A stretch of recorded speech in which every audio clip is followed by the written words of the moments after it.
Askofu wa kanisa la KKKT Dayosisi ya Kaskazini Mashariki Dr. Msafiri Mbiru amewataka waumini wa kanisa hilo pamoja na wananchi kuhakikisha hawaungi mkono wale wote ambao watagombea nafasi mbalimbali za uongozi kwenye uchaguzi mkuu ujao kwa kutumia rushwa.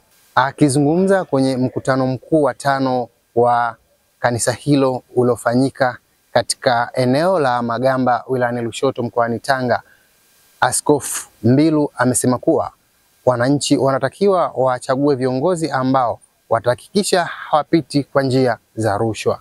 Katika mwaka huu ambao tuna uchaguzi mkuu, sisi kama kanisa mkazo wetu mkubwa ni kuwaelimisha watu waachane na rushwa. Waachane na rushwa ili tuchague viongozi ambao wanafaa. Sio kiongozi kwa kuwa amenipa rushwa ndio tumchague. Yule ambaye tunaona anafaa kuleta maendeleo. Viongozi kuanzia ngazi zote za chini, madiwani, wabunge na wengine ambao ndio wanashirikiana na rais wetu mpendwa ili kuleta maendeleo katika taifa hili. Kwa hiyo huo ni mkazo wetu mkubwa katika kanisa. Na hapa tunashirikisha makundi mbalimbali. Makundi ya vijana kuhamasisha ili waingie kwenye uchaguzi wa mwaka huu. Kundi ya wanawake, hata walemavu na watu mbalimbali, makundi yote ambayo tunaona wakati mwingine yanasahaulika. Uchaguzi ni jambo la amani, pate viongozi wazuri, kazi iendelee katika taifa letu. Wakati akitoa neno kuu kwenye mkutano huo, askofu wa KKKT Dayosisi ya Magharibi Kati Dr. Isaac Leiza amewataka viongozi wa dini kuzitumia nyumba hizo za dini katika kupigania haki za wananchi badala ya kuongelea mambo ambayo ni kinyume na miongozo ya dini.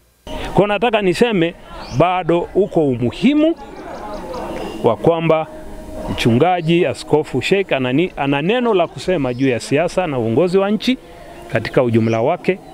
Kitu ambacho mimi ningesema ni kwamba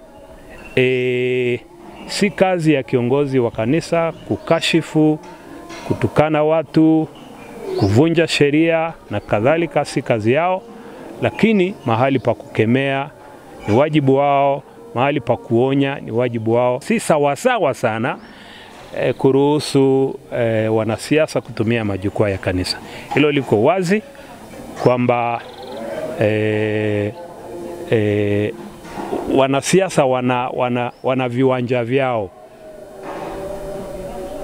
Wana viwanja vyao vya kutoa sera zao kwa wasikilizaji na wanachama wao, na mimi nafikiri hivyo viwanja vinatosha kwao. Naye mkuu wa jimbo la Magharibi Mchungaji Ismail Ngoda akazungumzia umuhimu wa kuwepo jimbo hilo jipya ambalo litasogeza huduma kwa wananchi ambao walikuwa mbali na maeneo ya kupata huduma kama anavyoelezea. Jimbo la Magharibi linachukua wilaya za Handeni na Kilindi, eneo ambalo kwa sasa lina sharika 13 ambazo sisi tunazihudumia kama jimbo sasa la Magharibi. Uwepo wa jimbo jipya la Magharibi utawanufaisha sana waumini kwa kupata huduma za karibu. Maeneo yote ambayo sasa ni sharika ilikuwa ni mitaa ambayo ilikuwa inaongozwa na wainjilisti, lakini sasa maeneo haya yana wachungaji. Hivyo huduma ya kichungaji, huduma ya kanisa kuwafikia waumini kwa karibu. Kwa upande wao, baadhi ya wajumbe waliohudhuria mkutano huo nao wakawa na haya ya kuzungumzia kuhusiana na msisitizo wa masuala ya uchaguzi, lakini uanzishwaji wa majimbo hayo mapya. Kwamba sisi kama viongozi wa dini tunapaswa tuwe mstari wa kwanza kuhakikisha kwamba tunamhubiri Yesu, lakini pia tusijiingize katika mambo ya kisiasa, kwani tunapojiingiza kwenye mambo ya kisiasa tunaweza tukainua migogoro.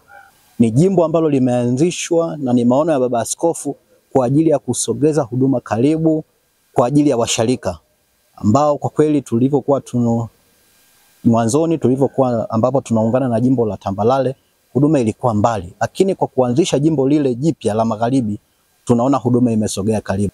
Majimbo haya mawili kwa kweli yamekuwa msaada mkubwa sana kwa ajili ya kueneza Injili. Kutoka hapa wilayani Lushoto mkoani Tanga, Rajabu Athmani, Mwananchi Digital.